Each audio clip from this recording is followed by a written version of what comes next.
कदों जंग जित के किसान आउणगे, खुशी कदों नचूए ना दरां विच नी, खुशी कदों नचूए ना दरां विच नी, झूमदियां देख सानू कदों गाउणगे। आला ते सियाड़ा विच पानी वगदा, फिकरां च अथरू वहाउण लग्या, बाग ते कमाद अरदासां करदे, कामे कदों सुखां वाली नींद सौणगे। अखंडता बनाई रखियो, आपे थोड़े वैरी फिर घबराउणगे।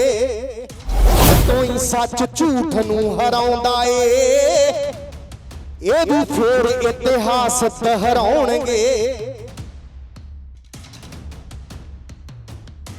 देखो जी, क्योंकि लड़ाई लंबी है और जिन्हां दे नाल लड़ाई आ वो सामने बंदे भी डाढे आ। सो ये तो पहले दिन तो ही लग रहा सी कि एड्डी जल्दी तो यह मतलब मनण वाली नहीं है सरकार। सो मोर्चे का लंबा होना तो सुभाविक ही है।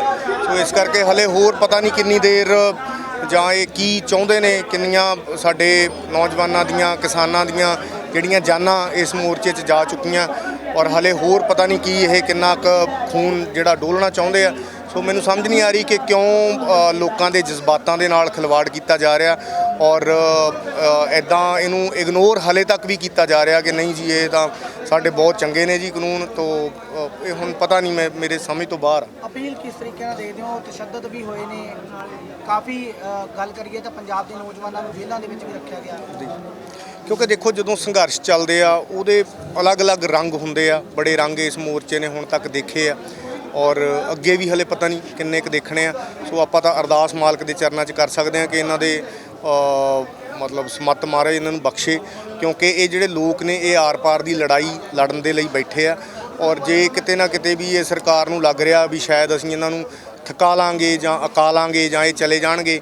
सो मैं ये देखदा कि ये लोक लहर आ और ये कल्ला मोर्चा इत्थे बैठ के जिहड़े लोग इत्थे बैठे आ जां होर बार्डरां ते बैठे आ, वो कल्ले इत्थे बैठे हुए लोग ही नहीं लड़ रहे। इनू तो हर घर दे विच मोर्चा ये पहुंचा होया और जिथे घरां दे विच हर बंदा चाहे वो किते बैठा, चाहे वो इंडिया चा चाहे वो बाहर भी आ, मतलब जिहड़ा बंदा किसानी दे नाल संबंधित आ, जिहदा रोटी दे नाल संबंध आ, उहदा हर टाइम ते ध्यान इहदे विच आ। जे मैं आम शहरां 'च जाना तो उत्थे मुंडे तख्तियां फड़ के खड़े आ, जे फार्मरां दी सपोर्ट दे विच सवेरे सवेरे पार्कां 'च नारे लगदे आ, वो कोई तनख्वाह थोड़ा लै रहा किसी तो। और गीतां दे विषे इस मोर्चे ने चेंज करते। सो इनू ही लोक लहर कहंदे आ। और जे ये किते ना किते सरकार नूं ये भुलेखा भी ये इदां दीयां लहरां शायद थोड़ा टाइम पा के जां अपने आप ठंडियां हो जाणगीਆਂ, सो इदां हो नहीं सकदा। ये तो फिर जिहड़ा इतिहास दे विच पहिलां जो इनकलाब आए आ वो तो फिर कदे आउंदे ही ना, जे ऐं करके लोग थक के जां अक के मुड़दे हुंदे। पिंडां 'च किद्दां दा माहौल है, खास कर तुहाडे जोधा गुजरवाल दे विच? नहीं, पिंडां 'च हर थां ते इकल्ले साडे एरिए 'च नहीं, जिथे भी चले जाओ। देखो तुसीं असीं अजकल भी जे ब्याहां 'च भी मैं जाना, जे पिछे जिन्ने भी मैं प्रोग्रामां ते गया हूँगा, तो ये कदे असीं इमैजिन ही नहीं कर सकते सीगे कि लोग विआह दे विच किसानी दे गीतां दे उत्ते भंगड़े पाउणगे जां विआह दे विच लोग किसानी दे गीत सुणनगे। सो इहनूं ही असीं कहांगे ना कि हर थां ते अंदोलन पहुंचिया होया। लोग विआह भी कर रहे आ, गल उत्थे भी अंदोलन दी आ, उत्थे फरमाइश आउंदी है कि जी कोई संघर्ष दा सानूं गाना सुणाओ। तुसीं किन्नियां वीडियोज़ देखो सोशल मीडिया ते लोग झंडे फड़ के अपने जिहड़ा डीजी दे उत्ते डांस कर रहे आ, है ना, मुंडा कुड़ी जिहड़े विआह वाले हुंदे आ। सो इहनूं कहंदे आ कि हर घर दे विच हर दिल दे विच अंदोलन आ। सो ये एड्डी जल्दी मोड़िया नहीं जा सकदा, ये समझना चाहिए। आखिर एक पंजाब की सियासत नूं की संदेश देना चाहते हो कि पंजाब दे हरियाणा दे किसान दा संघर्षकारी ने सियासतदानां नूं की कहना चाहते हो? सियासतदानां नूं साथ देना चाहिए जी, क्योंकि लोगों ने चुने हुए आ वो और लोगों नूं बहुत सियाणे हो जाना चाहिए आने वाले टाइम ते। क्योंकि जिहड़े भी आगू ने जिहड़े लीडर ने वो तुसीं चुनदे हो, तुहाडी वोट दे विच बहुत ताकत आ। और जिहड़ा बंदा तुहाडी वोट लैके तुहाडी गल नहीं करदा, तुहाडे नाल नहीं खड़दा, तो अगली बार तो उन्होंने इग्नोर करो उन्होंने। और लोग कर भी रहे हैं, हुण लोग सियाणे हो ही चुके आ और लोग क्वेश्चन करते हैं लीडरां नूं कि जदों दुबारे आउंदे आ पहली कोई गल करके कि तू पिछली वारी ये करके गया सी ते इस वारी ਤੂੰ ਪੁਰਾਣਾ ਤੇਰਾ ਵਾਅਦਾ ਸੀ ਜਿਹੜਾ ਉਹ ਪੂਰਾ ਨਹੀਂ ਕੀਤਾ। ਹੁਣ ਲੋਕ ਜਾਗ ਚੁੱਕੇ ਆ, ਖੜੇ ਹੋ ਚੁੱਕੇ ਆ, ਔਰ ਮੈਂ ਤਾਂ ਆਪ ਇਹੀ ਕਹੂੰਗਾ ਕਿ ਸਭ ਤੋਂ ਵੱਡੀ ਤਾਕਤ ਹੀ ਵੋਟ ਦੀ ਤਾਕਤ ਆ। ਔਰ ਜੇ ਹਲੇ ਵੀ ਲੋਕ ਇਸ ਗੱਲ ਨੂੰ ਨਹੀਂ ਸਮਝਣਗੇ ਤੇ ਆਉਣ ਵਾਲੇ ਟਾਈਮ 'ਚ ਆਪਣੀ ਵੋਟ ਦਾ ਸਹੀ ਇਸਤੇਮਾਲ ਨਹੀਂ ਕਰਨਗੇ ਤਾਂ ਫਿਰ ਇਹੋ ਜਿਹੇ ਇਹ ਸੰਘਰਸ਼ ਉਦੋਂ ਹੀ ਉੱਠਦੇ ਆ ਜਦ ਤੁਸੀਂ ਕੁਝ ਗਲਤ ਚੁਣ ਲੈਂਦੇ ਹੋ ਔਰ ਉਹ ਲੋਕ ਤੁਹਾਡੇ ਹੱਕਾਂ ਦੇ ਉਲਟ ਜਾ ਕੇ ਕੋਈ ਇਹ ਕਾਨੂੰਨ ਮੈਂ ਤਾਂ ਆਪਣੇ ਆਪ ਇਹ ਸਮਝਦਾ ਕਿ ਇਹ ਜਿਹੜਾ ਅੰਦੋਲਨ ਆ ਇਹ ਇਕੱਲੇ ਕਾਨੂੰਨਾਂ ਦੀ ਦੇਣ ਨਹੀਂ ਹੈ। ਕਾਨੂੰਨ ਇਹ ਤਾਂ ਬੜੀ ਦੇਰ ਤੋਂ ਸਰਕਾਰਾਂ ਦੀਆਂ ਪਾਲਿਸੀਆਂ ਹੀ ਕਿਸਾਨਾਂ ਦੇ ਲਈ, ਆਮ ਜਿਹੜੇ ਮਿਡਲ ਕਲਾਸ ਆ ਜਾਂ ਲੋਅਰ ਕਲਾਸ ਲੋਕ ਨੇ ਜਾਂ ਪਿੰਡਾਂ ਦੇ ਲੋਕ ਨੇ ਉਹਨਾਂ ਲਈ ਬਹੁਤ ਮਾੜੀਆਂ ਪਾਲਿਸੀਆਂ ਰਹੀਆਂ। ਜੇ ਕਿਸਾਨਾਂ ਲਈ ਕੋਈ ਸਹੀ ਮੰਡੀਕਰਨ ਨਹੀਂ ਹੈ ਕਿਸੇ ਜਿਹੜੀਆਂ ਫਸਲਾਂ ਨੇ ਉਹਨਾਂ ਦਾ ਇੱਕ ਦੋ ਨੂੰ ਛੱਡ ਕੇ, ਤਾਂ ਹੁਣ ਜਿਹੜਾ ਇੱਕ ਦੋ ਦਾ ਹੋ ਰਿਹਾ ਵਾ ਉਹ ਵੀ ਖੋਣ ਲੱਗੇ ਆ। ਸੋ ਉਹਦੇ ਇਹ ਤਾਂ ਜਾਣ ਦੀ ਐਂਡ ਹੋ ਗਿਆ ਇਹ ਕਾਨੂੰਨਾਂ ਨਾਲ, ਤਾਂ ਵੀ ਜਮਾਂ ਹੀ ਤੁਸੀਂ ਗਾਲੀ ਘੁੱਟਤਾ, ਬੰਦੇ ਨੂੰ ਸਾਹ ਹੀ ਆਉਣੋਂ ਹਟਾਤਾ। ਪਰ ਜਿਹੜੀਆਂ ਪਹਿਲਾਂ ਤੋਂ ਪਾਲਿਸੀਆਂ ਹੌਲੀ ਹੌਲੀ ਇਹ ਗੁੱਸਾ ਵੱਧਦਾ ਆਇਆ ਔਰ ਇਹ ਕਾਨੂੰਨਾਂ ਤੇ ਆ ਕੇ ਫਿਰ ਫਟ ਗਿਆ। ਸੋ ਇਸ ਕਰਕੇ ਲੋਕ ਜਦੋਂ ਆਪਣੇ ਹਿਸਾਬ ਨਾਲ ਸਹੀ ਲੀਡਰ ਨਹੀਂ ਚੁਣਦੇ, ਜਦੋਂ ਮਾੜੇ ਬੰਦੇ ਅਸੀਂ ਚੁਣ ਲੈਂਦੇ ਆ ਕਿਸੇ ਲਾਲਚ ਬਸ ਆ ਕੇ, ਤਾਂ ਫਿਰ ਉਹਦੇ ਨਾਲ ਸਾਨੂੰ ਹੀ ਤੰਗ ਹੋਣਾ ਪੈਂਦਾ। ਸੋ ਇਹ ਗੱਲ ਲੋਕਾਂ ਨੂੰ ਸਮਝਣੀ ਪਊਗੀ ਕਿ ਸਾਡੀ ਵੋਟ ਦੀ ਬਹੁਤ ਤਾਕਤ ਆ ਔਰ ਅਸੀਂ ਸਹੀ ਬੰਦੇ ਨੂੰ ਚੁਣੀਏ। ਜਦੋਂ ਆਪਾਂ ਜਾਤ ਪਾਤ ਦੀ ਗੱਲ ਕਰਦੇ ਆ ਤਾਂ ਅੱਜ ਜਿਵੇਂ ਭਗਤ ਰਵਿਦਾਸ ਜੀ ਦਾ ਪ੍ਰਕਾਸ਼ ਪੁਰਬ ਵੀ ਮਨਾਇਆ ਜਾ ਰਿਹਾ, ਸਟੇਜ ਤੇ ਵੀ ਗੱਲਾਂ ਹੋਈਆਂ ਨੇ, ਨਗਰ ਕੀਰਤਨ ਵੀ ਕੱਢੇ ਗਏ ਨੇ। ਜਿਹੜਾ ਹੈ ਜਾਤ ਪਾਤ ਦੀ ਗੱਲ ਆਉਂਦੀ ਹੈ ਤਾਂ ਪਿੰਡਾਂ ਦੇ ਵਿੱਚ ਵੰਡੇ ਹੋਏ ਲੋਕ ਕਾਫੀ ਜ਼ਿਆਦਾ ਜਾਤਾਂ ਬਰਾਦਰੀਆਂ ਦੇ ਨਾਂ ਦੇ ਉੱਪਰ, ਪਰ ਜਦ ਤੁਸੀਂ ਇੱਥੇ ਘੱਟੋ ਘੱਟ 10-12 ਵਾਰੀ ਆ ਚੁੱਕੇ ਹੋ, ਤੁਹਾਨੂੰ ਇੱਥੇ ਇੱਕਾ ਲੱਗਿਆ ਵੀ ਉਹ ਜਾਤ ਪਾਤ ਬਰਾਦਰੀਆਂ ਸਾਰਾ ਕੁਝ ਖਤਮ ਹੋ ਕੇ ਇਕਜੁੱਟ ਹੋ ਕੇ ਲੋਕ ਬੈਠੇ ਨੇ? ਬਹੁਤ ਕੁਝ ਬਦਲਤਾ। ਜਿਹੜੇ ਐਕਚੁਅਲੀ ਤਾਂ ਮੈਨੂੰ ਕਈ ਵਾਰੀ ਲੱਗਦਾ ਹੁੰਦਾ ਕਿ ਛੋਟੀਆਂ ਚੀਜ਼ਾਂ 'ਚ ਆ ਕੇ ਨਾ, ਜਦ ਕਿ ਜ਼ਿੰਦਗੀ ਕੁਝ ਹੋਰ ਆ ਔਰ ਸਮਾਜ ਕੁਝ ਹੋਰ ਆ, ਉਹਨਾਂ ਚੀਜ਼ਾਂ ਨੂੰ ਇਗਨੋਰ ਕਰਕੇ ਅਸੀਂ ਹੋਰ ਹੀ ਗੱਲਾਂ 'ਚ ਉਲਝੇ ਹੋਏ ਆ ਉਹਨਾਂ ਨਾਲ। ਜਿਹੜੇ ਇਸ ਮੋਰਚੇ ਦਾ ਜੇ ਤੁਸੀਂ ਮਾਹੌਲ ਦੇਖਦੇ ਹੋ ਤਾਂ ਮੈਂ ਤਾਂ ਇਹ ਕਹਿਣਾ, ਜੇ ਇਦਾਂ ਦਾ ਮਾਹੌਲ ਕਿਤੇ ਪਿੰਡ ਹੋ ਜੇ ਤਾਂ ਸਾਡੇ ਲੋਕਾਂ ਨੂੰ ਕਿਸੇ ਲੀਡਰ ਦੀ, ਕਿਸੇ ਸਰਕਾਰ ਦੀ ਲੋੜ ਹੀ ਨਾ ਰਵੇ। ਜਿਵੇਂ ਇੱਥੇ ਲੋਕ ਇੱਕ ਦੂਜੇ ਦੇ ਨਾਲ, ਕੋਈ ਟਰਾਲੀ ਕਿਤੋਂ ਖੜੀ ਆ ਹਨਾ, ਕੋਈ ਹੋਰ ਸਟੇਟ ਦੀ ਆ ਜਾਂ ਪੰਜਾਬ ਚੋਂ ਵੀ ਕੋਈ ਕਿਸੇ ਜ਼ਿਲ੍ਹੇ ਦੀ ਆ, ਕੋਈ ਕਿਸੇ ਪਿੰਡ ਦੀ ਆ, ਪਰ ਇੱਕ ਦੂਜੇ ਦੇ ਨਾਲ ਭਰਾਵਾਂ ਵਾਂਗੂ ਲੋਕ ਖੜੇ ਆ। ਕੋਈ ਜਾਤ ਪਾਤ ਦੀ ਗੱਲ ਨਹੀਂ, ਕੋਈ ਉਹਦੀ ਲੈਂਗੁਏਜ ਦੀ ਗੱਲ ਨਹੀਂ, ਕੋਈ ਹਿੰਦੀ ਬੋਲ ਰਿਹਾ, ਕੋਈ ਆਪਣੀ ਲੈਂਗੁਏਜ ਦੂਜਾ, ਮਤਲਬ ਉਹ ਜਿਹੜੇ ਪਾੜੇ ਹੈਗੇ ਆ ਉਹ ਇਸ ਮੋਰਚੇ ਨੇ ਦੂਰ ਕਰਤੇ। ਔਰ ਜਿਵੇਂ ਇੱਥੇ ਲੋਕ ਇੱਕ ਦੂਜੇ ਦੇ ਨਾਲ ਧਿਰ ਬਣ ਕੇ ਖੜਦੇ ਆ, ਕਿਸੇ ਨੂੰ ਕੋਈ ਪ੍ਰੋਬਲਮ ਆ, ਕਿਸੇ ਇੱਕ ਟਰਾਲੀ ਵਾਲੇ ਨੂੰ ਕੋਈ ਚੀਜ਼ ਦੀ ਲੋੜ ਆ, ਦੂਜਾ ਉਹਨੂੰ ਦੱਸ ਦਿੰਦਾ ਬਈ ਜੀ ਆ ਸਾਤੋਂ ਲੈ ਲਓ, ਸਾਡੇ ਕੋਲੇ ਪਈ ਆ ਹਨਾ। ਜੇ ਇਹ ਕੁਛ ਅਸੀਂ ਆਪਣੇ ਪਿੰਡ ਆਪਣੇ ਮੁਹੱਲੇ ਕਰਨ ਲੱਗ ਜਾਈਏ, ਜੇ ਕਿਸੇ ਬੰਦੇ ਨੂੰ ਕੋਈ ਪ੍ਰੋਬਲਮ ਆਉਂਦੀ ਆ ਉਹਦੇ ਨਾਲ ਸਾਰਾ ਸਮਾਜ ਖੜਾ ਹੋ ਜਾਵੇ ਤਾਂ ਅਸੀਂ ਤਾਂ ਆਪੇ ਹੀ ਆਪਣੇ ਮਸਲੇ ਹੱਲ ਕਰ ਲਈਏ, ਸਾਨੂੰ ਕਿਸੇ ਦੀ ਲੋੜ ਹੀ ਨਾ ਰਹੇ।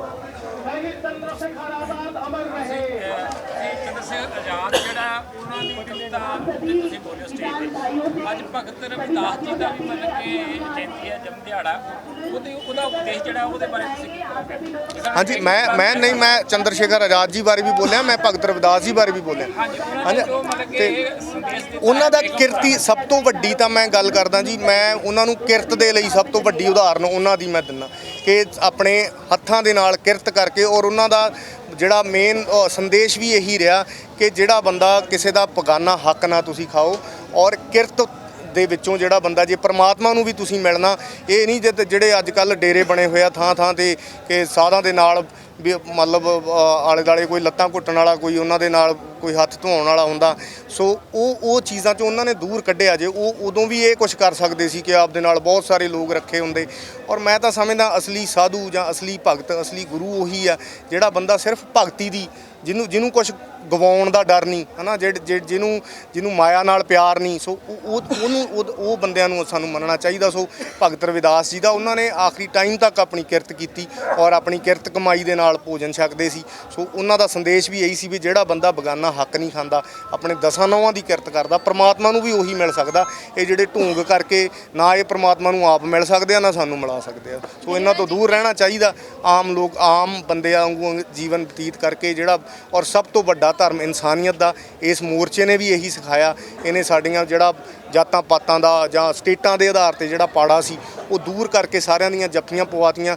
ਔਰ ਹੁਣ ਹੀ ਅਸੀਂ ਪਿੰਡਾਂ ਦੇ ਵਿੱਚ ਵੀ ਅਗਰ ਇਨਸਾਨੀਅਤ ਨੂੰ ਸਮਝ ਲਈਏ, ਜਿਹੜੇ 5-5 6-6 ਅਸੀਂ ਗੁਰਦੁਆਰੇ ਬਣਾਏ ਹੋਏ ਆ ਪਿੰਡਾਂ 'ਚ ਅਲੱਗ-ਅਲੱਗ ਜਾਤਾਂ ਪਾਤਾਂ ਦੇ ਆਧਾਰ ਤੇ, ਉਹ ਸਾਰਾ ਕੁਝ ਛੱਡ ਕੇ ਜੇ ਅਸੀਂ ਕਿਤੇ ਆ ਮੋਰਚੇ ਵਾਂਗੂ, ਮੈਂ ਪਹਿਲਾਂ ਵੀ ਜਿਹੜੀ ਗੱਲ ਕੀਤੀ ਆ, ਜੇ ਪਿੰਡਾਂ 'ਚ ਕਿਤੇ ਇਹੋ ਜਿਹਾ ਮਾਹੌਲ ਹੋ ਜਾਵੇ ਤਾਂ ਸਾਡੀ ਤਸਵੀਰ ਹੀ ਹੋਰ ਹੋ ਜੇ ਸਮਾਜ ਦੀ। ਗਰੇਵਾਲਾਂ ਦਾ ਪਿੰਡ ਹੈ ਜੀ ਆਪਣਾ, ਗੁੱਜਰਵਾਲ ਸਿਰਕਟਮਾ ਪਿੰਡ ਹੈ, ਕਿਲਾ ਰੈਪਰ ਨਾਰੰਗਵਾਲ ਗੁੱਜਰਵਾਲ, ਕਿੰਨਾ ਕੁ ਰਿਸਪੌਂਸ ਮਿਲਿਆ, ਕਿੰਨੇ ਕੁ ਲੋਕ ਇੱਥੇ ਆ ਰਹੇ ਨੇ ਆਪਣੇ ਇਲਾਕੇ ਦੇ ਗਰੇਵਾਲ? ਨਹੀਂ ਮੇਰੇ ਆਪਣੇ ਇਲਾਕੇ ਤੋਂ ਵੀ ਬਹੁਤ ਸਾਰੇ ਲੋਕ ਮਿਲਦੇ ਆ। ਮੇਰਾ ਖਿਆਲ ਇਹ ਲਹਿਰ ਤਾਂ ਕਿਸੇ ਨਾ ਇਲਾਕੇ ਦੀ, ਇਹ ਤਾਂ ਹੁਣ ਕਿਤੇ ਜ਼ਿਲ੍ਹੇ ਪਹਿਲਾਂ ਪਾਰ ਕੀਤੇ, ਸਟੇਟ ਪਾਰ ਕੀਤੀ, ਹਰਿਆਣੇ 'ਚ ਗਈ, ਫਿਰ ਅੱਗੇ ਫਿਰ ਯੂਪੀ 'ਚ ਪਹੁੰਚੀ, ਰਾਜਸਥਾਨ 'ਚ ਗਈ।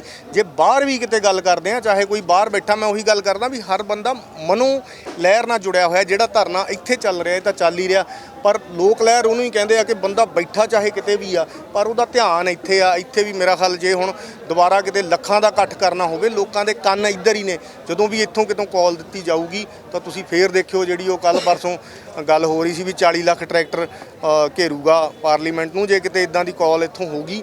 ਸੋ ਮੈਨੂੰ ਲੱਗਦਾ ਕਿ 40 ਲੱਖ ਕੀ 50 ਲੱਖ ਵੀ ਇਕੱਠਾ ਹੋ ਸਕਦਾ, ਕਿਉਂਕਿ ਲੋਕ ਤਾਂ ਤਿਆਰ ਬੈਠੇ ਨੇ। ਪਰ ਇਹ ਆ ਵੀ ਹਲੇ ਅਗਲਾ ਜਿਹੜਾ ਕੋਈ ਐਕਸ਼ਨ ਆ ਉਹ ਹਲੇ ਕੋਈ ਨਹੀਂ ਜਥੇਬੰਦੀਆਂ ਵੱਲੋਂ ਦਿੱਤਾ ਗਿਆ। ਤੇ ਮੈਂ ਚਲੋ ਉਹ ਤਾਂ ਜਥੇਬੰਦੀਆਂ ਨੇ ਡਿਸਾਈਡ ਕਰਨਾ। ਮੈਂ ਤਾਂ ਵੈਸੇ ਉਦਾਹਰਨ ਦਿੱਤੀ ਆ ਕਿ ਚਲੋ ਉਹਨਾਂ ਨੇ ਉਹ ਤਾਂ ਤੁਰ ਕੇ ਜਾਣ ਜਾਂ ਕੋਈ ਹੋਰ ਕੁਝ ਆਪਣੇ ਤੌਰ ਤੇ, ਉਹ ਤਾਂ ਹਲੇ ਤਾਂ ਕੋਈ ਇਦਾਂ ਦੀ ਕਾਲ ਤਾਂ ਹੈ ਹੀ ਨਹੀਂ ਹੈ ਨਾ ਬਾਕੀਆਂ ਵੱਲੋਂ। ਪਰ ਮੈਂ ਤਾਂ ਕਹੂੰਗਾ ਕਿ ਸਾਰਿਆਂ ਨੂੰ ਰਲ ਕੇ ਜਿਹੜੀਆਂ ਬਾਕੀ ਦੀਆਂ ਜਥੇਬੰਦੀਆਂ ਨੇ, ਜੋ ਵੀ ਅੱਗੇ ਵਧੀਆ ਆਪਣਾ ਐਕਸ਼ਨ ਪਲਾਨ, ਕਿਉਂਕਿ ਸਰਕਾਰ ਨੂੰ ਜਗਾਉਣ ਲਈ ਕਰਨਾ ਤਾਂ ਕੁਛ ਨਾ ਕੁਛ ਪੈਣਾ ਹੀ ਆ, ਹੈ ਨਾ, ਬੈਠ ਕੇ ਤਾਂ ਕੰਮ ਚੱਲਣਾ ਨਹੀਂ।